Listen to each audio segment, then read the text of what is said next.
전에는 선하게 살아가는 것, 도덕적으로 또 가치 있게 살아가는 것이 자신의 삶의 의미라 그렇게 생각했지만, 이제는 선하고 가치 있는 일을 하기보다는 내가 하고 싶은 거, 내 마음대로 살아가는 것이 중요하다. 자유라고 하는 덕목이 가장 중요한 덕목처럼 여겨지는 시대가 되었습니다. 너 삶의 의미가 뭐야? 이렇게 물어볼 때도 종종 사람들은 목사님 굳이 삶의 의미가 있어야만 합니까? 그렇게 되묻는 경우도 있더라고요. 어떤 의미를 찾기보다는 그냥 내 뜻대로 생각하면 된다라고 하는 거예요. 저는 이런 시대 속에서 자칫하면은 우리 그리스도인들이 길을 잃어버리겠다, 그런 생각 해보게 됩니다. 절대적인 진리란 없어, 이렇게 말하는 세상 속에서 아니야, 참된 진리가 있고 선한 열매를 맺으며 살아가는 것이 소중한 삶이라고 말하면 어떻게 보면 세상 사람들에게 미련해 보일 수도 있고, 또 때로는 내가 정말 이 신앙생활을 하고 있는 것이 잘하고 있는 것인가, 막연한 의심이 생길 수도 있다는 거예요.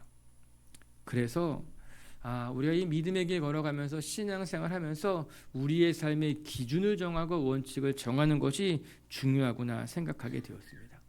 여러분, 우리가 기준이 없으면 흔들리기가 쉽습니다. 특별히 이렇게 다양하고 복잡한 세상 속에서 내 신앙의 원칙과 기준이 없으면 사람들 따라 흘러가기 쉽고 세상에 따라 요동치기가 쉽다는 거예요.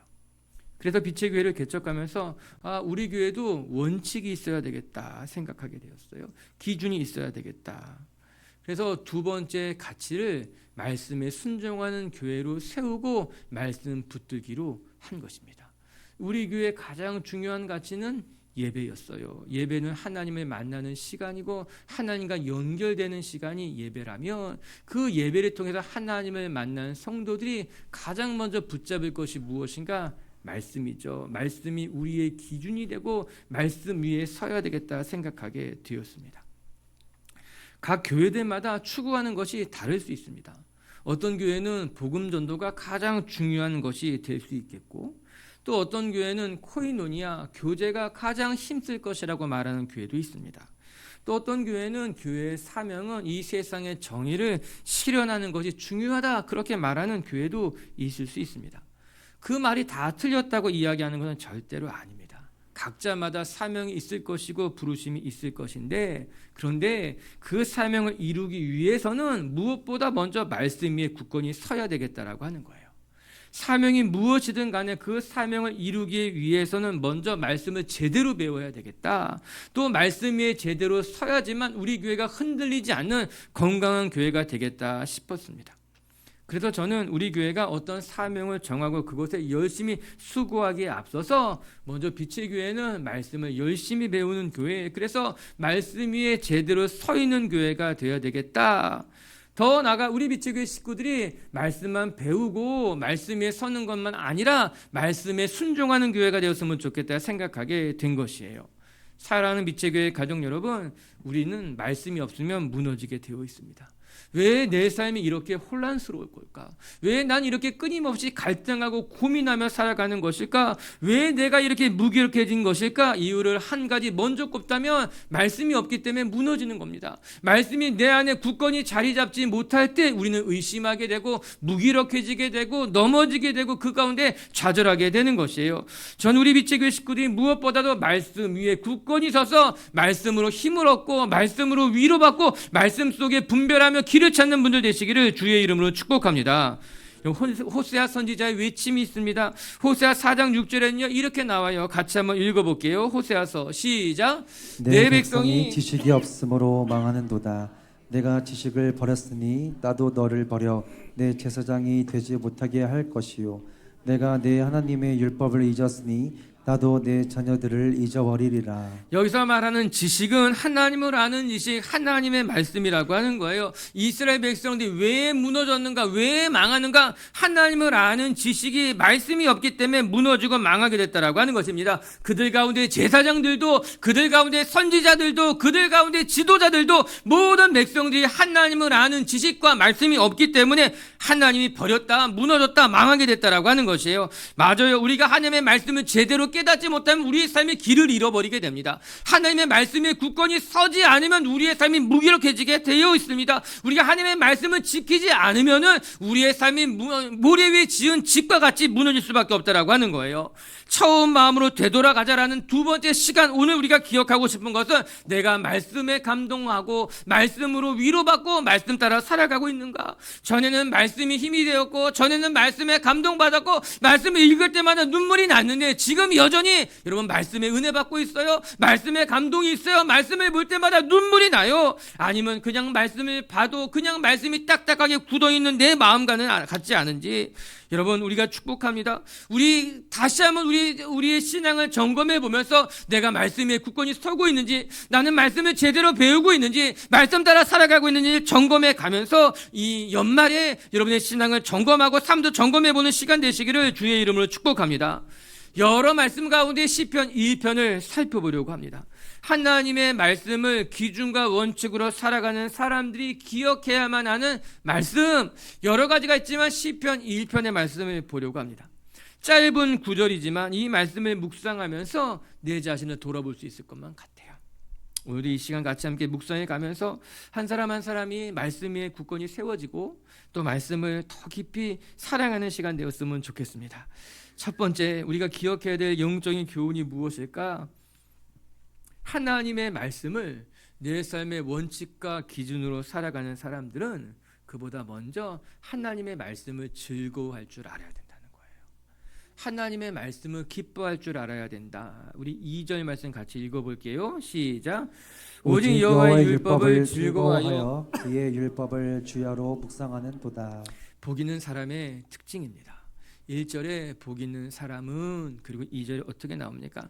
복 있는 사람은 하나님의 말씀을 즐거워한다고 이야기합니다. 여러분 시편 1편은 시편 150편 전체의 머리글이라고 사람들은 이야기하고 있습니다. 150편의 시편에는 인생의 희로애락이 다 담겨져 있습니다. 그 중에 어떤 시는 고통 중에 애통하면서 쓰여진 노래도 있고 또 어떤 시는 큰 전쟁에서 승리한 이후에 지은 노래도 있습니다. 억울한 마음을 토로하면서 지은 시편도 있지만 또 한편으로는 철저한 마음으로 회개하며 고백하는 시편도 있습니다. 정말 시편 150편을 다 읽어보게 되면 이 인생의 우여곡절, 희노애락이 다 담겨져 있어요. 다양한 처지에서 하나님을 만난 사람들의 고백이 다 담겨져 있습니다. 이렇게 시편의 인생의 모든 희노애락을 다 담아놓은 150편의 머릿말에 무엇이라 써놓고 있는가 하면은 인생의 진짜 복이 어디에 있는가, 인생의 희노애락을 다 경험하고 그것을 다 기록한 이후에 이 시편 150번을 편집하면서 인생의 참된 복은 다른 데 있지 않고 하나님의 말씀 속에 있다라고 하는 거예요.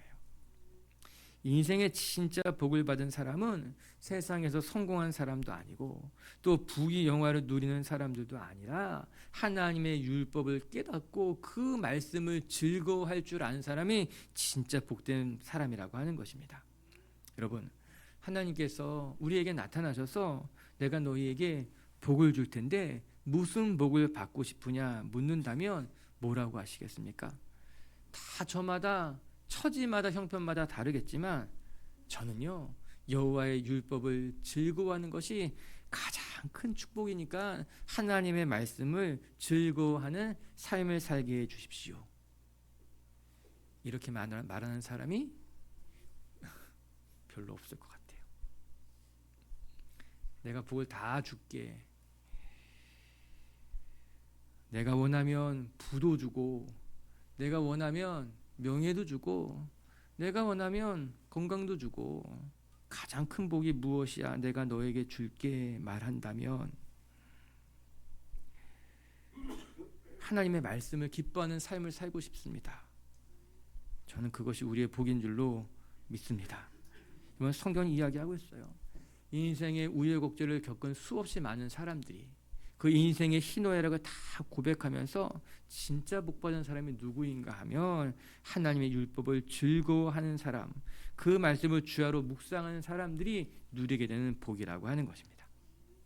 여러분, 여기서 즐거워한다는 것이 중요할 것 같아요. 왜냐하면 즐거워하는 것, 그 사람이 즐거워하는 것을 보면 그 사람의 내면이 다 보이기 때문입니다. 사람들은 자기가 좋아하는 곳으로 발걸음이 향하게 되어 있습니다. 좋아하는 것을 닮아가기 마련입니다. 좋아하는 사람을 만나러 가고 좋아하는 사람하고 시간을 보내고 그래도 좋아하는 사람을 닮아가게 되어 있죠. 내가 좋아하는 것을 위해서 재정을 쓰고 내가 좋아하는 것을 위해서 시간을 쓰고 내가 좋아하는 것을 위해서 때로는 참고 인내하고 그래도 더 많은 것을 누리려고 하는 거예요. 그래서 그 사람이 무엇을 즐기는가 좋아하는가를 보면은 그 사람이 얼추 보입니다. 여러분은 무엇을 즐거워하고 무엇을 좋아합니까? 여러분은 무엇을 위해서 재정을 쓰고 시간을 쓰고 있습니까? 행여나 엉뚱한 것에 마음을 빼앗겨서 하나님이 우리에게 주신 귀한 시간과 삶을 허무하게 낭비하고 있지는 않습니까? 아니면 자칫 그릇된 것을 지나치게 좋아하는 것으로 말미암아 중독에 빠져서 살아가고 있지는 않습니까?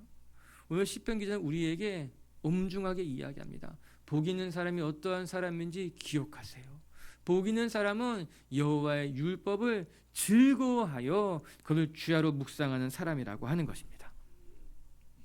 제가 이 설교를 준비하면서 작은 노트를 하나 준비했어요.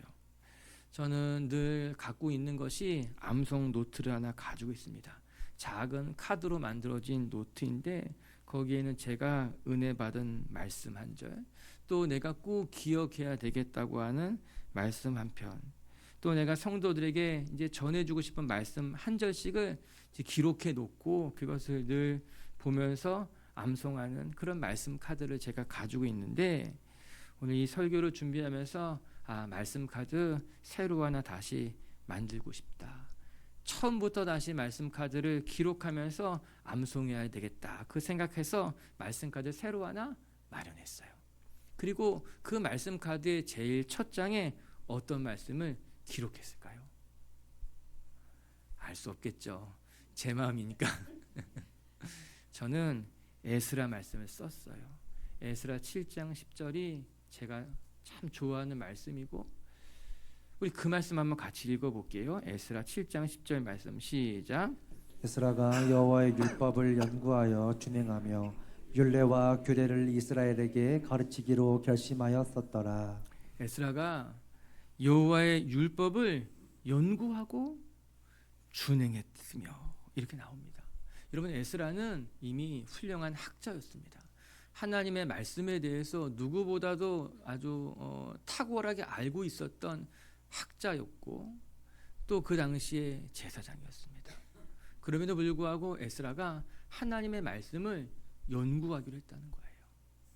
저 이 말씀을 처음 접하고 마음에 큰 감동을 받았습니다. 에스라가 훌륭한 사람이구나. 하나님의 말씀을 그냥 아는 것에 한해서 그냥 그 정도만 알고 그 정도만 가르치고 전한 것이 아니라 매일매일 하나님의 말씀을 또 다시 연구하고 또 다시 공부하고 그래서 내가 배우고 익힌 말씀을 삶의 자리 가운데 준행하며 지켜나갔던 것이 훌륭하구나. 그래서 이 말씀을 첫 장에 딱 적어놨어요. 나도 다시 말씀을 연구하고 공부하고 준비해야겠다. 여러분 저도 설교하는 것보다 말씀을 연구하는 것이 훨씬 좋아요. 또 말씀에 감동을 받고 말씀을 붙들고 살아가는 것이 너무너무 행복했어요. 그 마음을 다시 회복하고 싶은 마음에 노트를 준비했습니다. 그리고 에스라는 고백합니다. 말씀을 연구하고 준행하여 그것을 이스라엘 백성들에게 가르치기로 결심했다는 거예요. 나도 그래야 되겠다. 말씀을 열심히 연구하고 준행하여 우리 성도들에게 가르치기로 결단했어요. 사랑하는 빛의 교회 가족 여러분, 우리 하나님의 말씀을 제대로 배우고 하나님의 말씀대로 살아가는 말씀의 즐거움을 회복하시기를 주님의 이름으로 축복합니다. 세상의 허망한 것에 마음을 빼앗기고 기쁨을 빼앗기며 살아가는 것이 아니라 하나님의 말씀을 읽을 때마다 눈물이 나고 하나님의 말씀대로 살려고 결단할 때마다 힘이 있고 그 하나님의 말씀을 삶의 자리에 지켜나갈 때 하나님의 역사를 경험해 가면서 진짜 하나님의 백성답게 만들어져가는 이 연말이 되시고 성도님들 되시기를 주님의 이름으로 축복합니다. 우리 시편 119편 165절에는 이런 말씀이 나와요. 같이 한번 읽어볼게요. 시작. 주의 법을 사랑하는 자에게는 큰 평안이 있으니 그들에게는 장애물이 없으리이다. 하나님의 법을 사랑하는 자에게는 큰 평안이 있으리니 뿐만 아니라 그들에게는 장애물이 없다고 선포하고 있습니다. 너무나 위로가 되는 말씀이에요. 여러분, 사람마다 처지가 다르고 형편이 다르잖아요. 그런데 누구에게 평안이 임하는가? 하나님의 법을 사랑하는 자에게 평안이 임한다라고 하는 것입니다. 돈을 벌었을 때, 사람들을 만났을 때, 즐거운 것을 할 때 평안이 임하는 것이 아니라 하나님의 율법을 사랑하는 자에게는 세상에 줄 수 없는 평안함이 그들 가운데 임하여서 그들에게는 장애물이 없다라고 하는 것이죠. 여러분, 장애물이 왜 없겠습니까? 우리가 살아가다 보면은 장애물을 만나고 불편한 사람도 만나고 감당하기 힘든 일들도 만나겠지만 하나님을 사랑하는, 하나님의 율법을 사랑하는 자에게는 하나님이 평안함을 주시는 것으로 말미암아 장애물을 만나도 평안하다는 거예요. 불편한 사람을 만나도 평안하다는 거예요. 감당하기 힘든 사람을 만나도 평안한 것으로 말미암아 장애물이 장애물처럼 여겨지지 아니하여 그 일을 감당할 수 있게 된다는 것 아니겠습니까? 장애물을 만나도 하나님의 말씀을 사랑하는 사람은 지혜가 생기게 되는 거예요. 어려운 사람을 만나도 하나님의 말씀을 사랑하는 사람은 그 말씀으로부터 힘을 얻어서 장애물을 극복하게 되는 것 아니겠어요? 여러분, 축복합니다. 정말 하나님의 말씀이 여러분 안에 살아있어서 그 말씀을 매일매일 묵상하여 즐거워하여 여러분의 삶의 모든 장애물을 감당하고 마음의 평안함을 누리고 그 말씀을 즐거워하시는 빛의 교회 성도님들 되기를 주의 이름으로 축복합니다. 빛의 교회 성도님들은요, 말씀으로 살아가는 사람들이에요. 말씀이 우리 안에 있을 때 힘이 나는 사람들이에요. 두 번째, 하나님의 말씀을 사랑하는 사람들이 어떠한 은혜가 있느냐? 우리의 삶이 시냇가에 심겨진 나무처럼 때가 되면 열매를 맺게 되고 누가 보아도 그 잎이 청정하여 푸르다고 하는 것입니다. 3절 말씀도 읽겠습니다. 시작.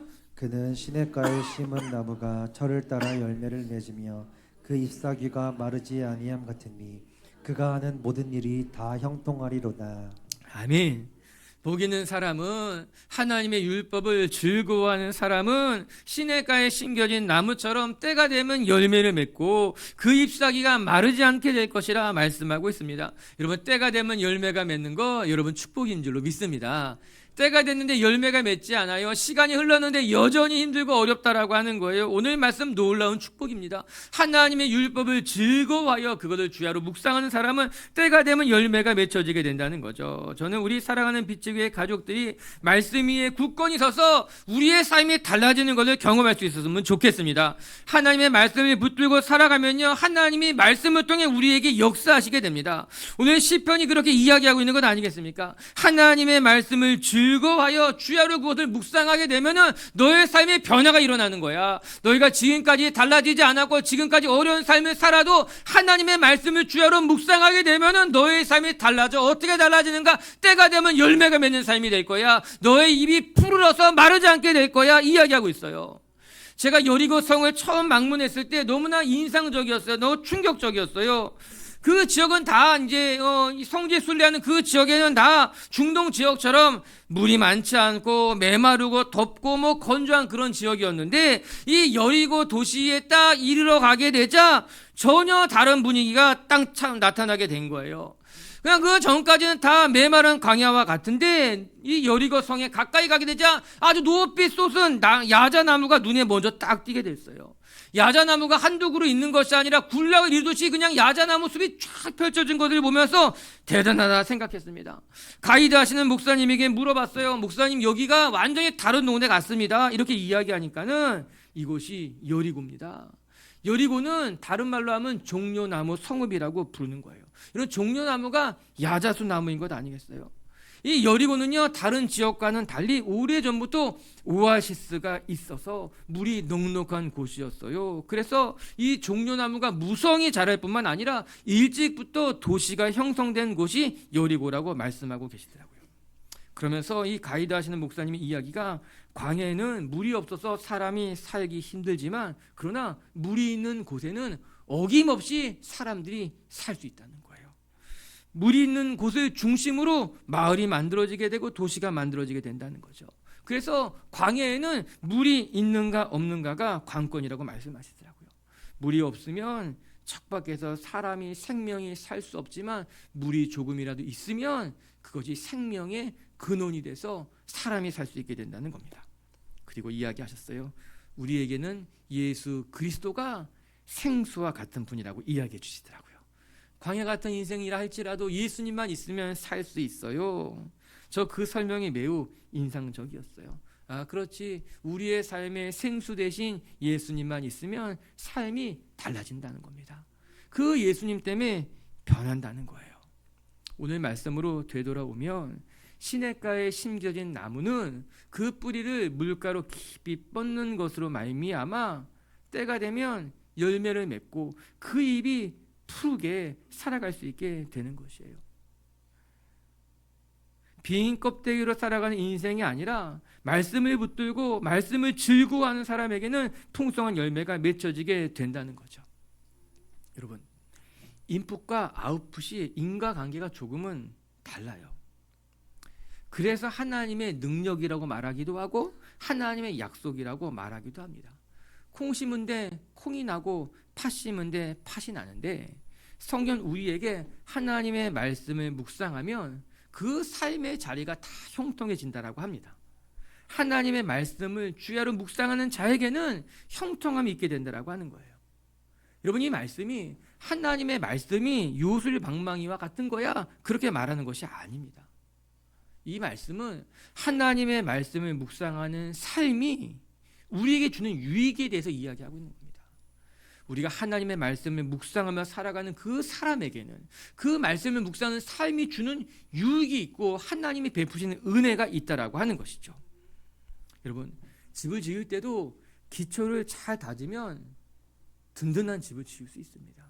기둥이 제대로 바르게 세워지게 되면은 그 집이 반듯하게 세워지게 돼 있어요. 우리의 삶도 하나님의 말씀에 기초를 잘 다지게 되면은 우리의 삶이 흔들리지 않습니다. 우리가 여러 가지 시험과 환난을 만난다 할지라도 하나님의 말씀으로 잘 다져진 인생은 시험과 환난 속에서도 흔들리지 않게 되는 거예요. 하나님의 말씀이 우리의 삶에 제대로 된 기둥이 되잖아요. 하나님의 말씀이 기준이 되게 되면 우리의 삶이 반듯하게 성장할 수밖에 없다라고 하는 것이에요. 그래서 하나님의 말씀이 다져져야 돼요. 말씀 위에 세워져야 돼요. 하나님의 말씀이 원칙이 되고 기준이 돼야 된다라고 하는 거예요. 기초가 중요한 거죠. 오늘도 우리 빛지교회 식구들이요, 세상의 가르침, 처세술, 성공하는 방법들 이런 것들 들여다보면서 그것을 여러분의 인생의 기초를 쌓는 것이 아니라 매일매일 주의 말씀을 묵상하고 말씀을 붙들고 그 말씀이 기초가 되고 주춧돌이 되고 기둥이 되어서 흔들리지 않는 사람들, 형통한 인생 되시길 주님의 이름으로 축복합니다. 여러분, 여호수아에게 하나님이 말씀하십니다. 여호수아 1장 7절 8절 말씀이에요. 읽어볼게요. 시작. 오직 강하고 극히 담대하여 나의 종 모세가 내게 명령한 그 율법을 다 지켜 행하고 우러나 저러나 치우치지 말라. 그리하면 어디로 가든지 형통하리니 이 율법책을 내 입에서 떠나지 말게 하며 주야로 그것을 묵상하여 그 안에 기록된 대로 다 지켜 행하라. 그리하면 내 길이 평탄하게 될 것이며 내가 형통하리라. 아멘. 이제 위대한 리더 모세가 죽고 나서 여호수아 어깨에 엄청난 짐이 짊어지게 됐습니다. 모세의 마음이 무겁고 힘들 때 하나님이 모세에게 무엇이라 말씀하셨습니까?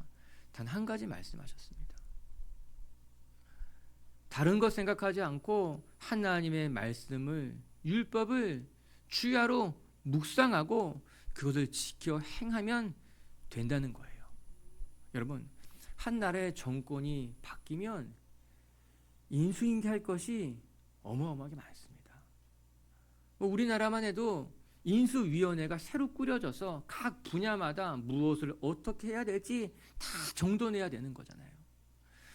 모세라고 하는 위대한 리더십이 떠났습니다. 여호수아 마음이 얼마나 번잡했을까요? 내가 무엇을 어떻게 해야 될까?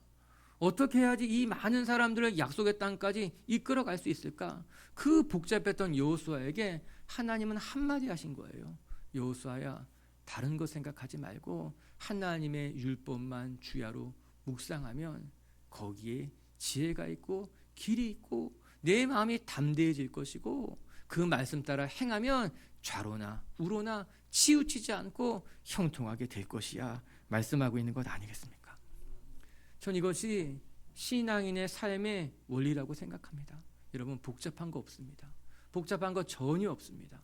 우리가 어디를 가든 어떤 상황에 놓이든 하나님의 말씀을 주목하고 그 말씀만 붙들면 흔들리지 않을 거예요. 아무리 어려운 시련을 당해도 능히 이겨내서 형통하게 될 줄로 믿습니다. 전 사람이 자꾸만 잔기술에 이렇게 매여 사는 것 같아요. 여러분, 우리가 세상을 사는데 테크닉이 필요하지 않습니다. 테크닉 자꾸 잔기술만 이렇게 주목하게 되면은 정말 우리의 삶이 그렇게 되는 거예요. 저는 오늘도 하나님의 말씀, 그 말씀에 감동받고 그 말씀을 가까이 하고 그 말씀 때문에 여러분의 삶을 형통케 하시는 하나님의 손길을 경험할 수 있기를 주의 이름으로 축원합니다. 세 번째, 끝으로 한 가지만 더 살펴볼 것은 우리는 이 하나님의 말씀을 통해서 비로소 우리의 삶이 온전해지게 된다는 겁니다. 신약의 말씀을 한번 읽어보고 싶어요. 우리가 하나님의 말씀을 우리 묵상하는데 이제 구약 말씀만 찾지 않고 신약에 있는 말씀도 어떻게 이야기하는가 들여다보면 좋겠더라고요. 가장 유명한 구절이 디모데후서 3장 16절, 17절의 말씀이에요. 같이 한번 읽어볼게요. 시작. 모든 성경은 하나님의 감동으로 된 것으로 교훈과 책망과 바르게 함과 의로 교육하기에 유익하니 이는 하나님의 사람으로 온전하게 하며 모든 선한 일을 행할 능력을 갖추게 하려 함이라. 아멘. 하나님의 말씀에 대해서 이렇게 잘 표현한 구절이 찾기가 쉽지 않을 것 같아요. 구약에서는 율법이라 이렇게 이야기하고 있지만 신약에서는 하나님의 말씀을 성경이라고 분명하게 말해주고 있습니다. 그리고 이 모든 성경은 하나님의 감동으로 된 것으로 자기의 백성들을 교훈하고 책망하고 바르게 교육하기에 유익하다고 이야기하고 있는 것 아니겠습니까? 여러분, 하나님의 말씀, 성경이 주는 유익이자 역할이에요. 여러분, 하나님의 말씀을 통해서 우리는 때로는 책망받고 또 때로는 바르게 행할 길을 깨닫게 됩니다. 그래서 하나님의 말씀을 가까이 하면 가까이 할수록 우리의 삶에 변화가 일어나게 돼요. 말씀을 통해 위로받고 격려받을 뿐만 아니라 말씀을 통해 나의 부족한 모습을 발견하게 되고 내가 그릇된 길로 갈 때 깨닫게 되고 다시 제대로 된 길로 걸어갈 수 있게 되는 겁니다. 집집마다 반드시 있는 것 중에 하나가 거울입니다. 거울이 없는 집은 제가 신방하면서 한 집도 보지 못했습니다. TV가 없는 집도 있고 전화기가 없는 집도 있어요. 요즘은 어떤 집은 침대를 놓지 않고 그냥 저는 좌식 생활하는 게 훨씬 좋아요. 그런 사람도 있어요. 그런데 집에 거울 없는 집은 아무도 없습니다. 다 거울을 가지고 있어요. 왜냐하면 자신의 모습을 확인해야 되기 때문인 거예요. 내 얼굴에 더러운 것이 묻어있지는 않은지, 출근하기 전에 내가 옷을 제대로 입었는지 확인하려면 거울이 필요하죠. 그 거울을 통해서 나를 들여다보게 되는 것 아니겠습니까? 여러분, 하나님의 말씀은 거울과도 같다고 합니다. 하나님의 말씀을 통해서 처음에는 내가 하나님의 말씀을 읽는 것 같지만 나중에는 하나님의 말씀이 내 삶을 읽어주고 있습니다. 내가 지금 잘 살고 있는지, 내가 지금 그릇된 길로 가고 있지는 않은지, 내 삶에 왜 이런 시련이 찾아왔는지, 나는 어떻게 살아가야 하는지 하나님의 말씀이 내 삶을 들여다보고 해석해 주게 되는 거예요. 그리고 우리는 날마다 말씀을 들여다보게 되는 것입니다. 말씀을 통해 나를 보고 내 삶을 들여다보고 말씀을 깨닫게 되는 것 아니겠습니까? 여러분들은 어떻습니까? 말씀을 잘 들여다보고 있습니까? 안타깝게도 거울은 매일 들여다보면서 하나님의 말씀은 잘 들여다보지 못할 때가 많습니다. 내 얼굴에 뭐가 묻었는지, 이 옷이 나에게 잘 어울리는지는 매일매일 확인하지만 말씀은 매일매일 보지 못한 채 내가 지금 잘 살고 있는지, 내가 병들어 있지는 않은지, 나의 삶에 이 시련이 무엇인지 말씀의 거울은 들여다보지 않는 경우가 많더라고요. 그러면 성경 이야기하고 있습니다. 모든 성경은 하나님의 감동으로 된 것으로 교훈하고 나를 책망하고 바르게 의로 교육하기에 유익하다는 거예요. 말씀을 가까이 하는 성도님들 되시길 주님의 이름으로 축복합니다. 매일 거울만 들여다보면서 내 얼굴이 어떻지, 내가 살이 얼마나 쪘는지 빠졌는지, 이 옷이 맞는지 안 맞는지 들여다보는 것이 아니라 말씀도 가까이 하시고 다시 우리 빛의 교회 식구들 마음에 말씀에 감동이 있고 기쁨이 있었으면 좋겠어요. 뿐만 아니라 17절은 이렇게 나와요. 우리 17절 말씀 다시 한번 읽어볼게요. 시작. 이는 하나님의 사람으로 온전하게 하며 모든 선한 일을 행할 능력을 갖추게 하려 함이라. 능력을 갖추게 하려 함이라. 거기에 밑줄을 그으시기 바랍니다. 하나님의 말씀은 우리에게 선한 일을 행한 능력을 갖추게 한다는 거예요. 이게 신기한 일입니다. 하나님의 말씀을 들여다보고 하나님의 말씀을 주야로 묵상하는 것으로 말미암아 우리가 능력을 얻게 된다라고 하는 거예요. 이게 하나님의 말씀이 주는 아주 큰 유익 중에 하나인 거예요. 우리가 이 세상을 살아갈 힘을 말씀을 통해 공급받게 된다라고 하는 거예요. 내가 꿈꾸는 선한 일들, 하나님이 나에게 맡겨주신 사명을 감당할 수 있는 선한 능력이 어디에부터 말미암는가? 말씀으로부터 말미암게 된다라고 하는 거예요. 할렐루야. 말씀에 능력이 있습니다.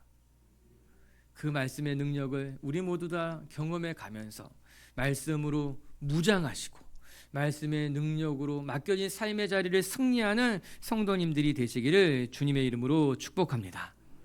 말씀을 정돈하도록 하십시다. 우리가 살아가고 있는 시대는 어느 때보다도 다양한 생각을 가진 사람들, 복잡한 세상을 살아가고 있어요. 저마다 자기의 생각이 맞고 삶의 의미는 필요하지 않아, 이렇게 생각하는 사람들도 여럿 있습니다. 이렇게 복잡한 시대 속에 절대적인 진리라는 없어 살아가는 이 시대 속에 여러분, 우리가 길을 잃지 않으려면 말씀이 기준이 되고 말씀이 원칙이 돼야 돼요. 전 우리 빛의 교회 식구들이 말씀 위에 굳건히 서서 말씀 잘 배우는 교회, 말씀 배운 대로 살아가는 교회, 말씀 때문에 힘을 얻는 하나님의 자녀들이 되시기를 주님의 이름으로 축복합니다. 여러분, 말씀이 원칙인 사람들의 특징은 첫 번째, 하나님의 말씀을 즐거워하여 그들 주야로 묵상한다고 합니다. 여러분, 세상에 재미있고 좋은 것 많이 있을 수 있어요. 그러나 하나님의 말씀이 우리에게 더 송이꿀처럼 달게 느껴지시기를, 말씀을 볼 때마다 깨달음이 있고, 말씀을 볼 때마다 눈물이 있고, 말씀을 볼 때마다 감동하는 은혜가 있기를 주님의 이름으로 축복합니다.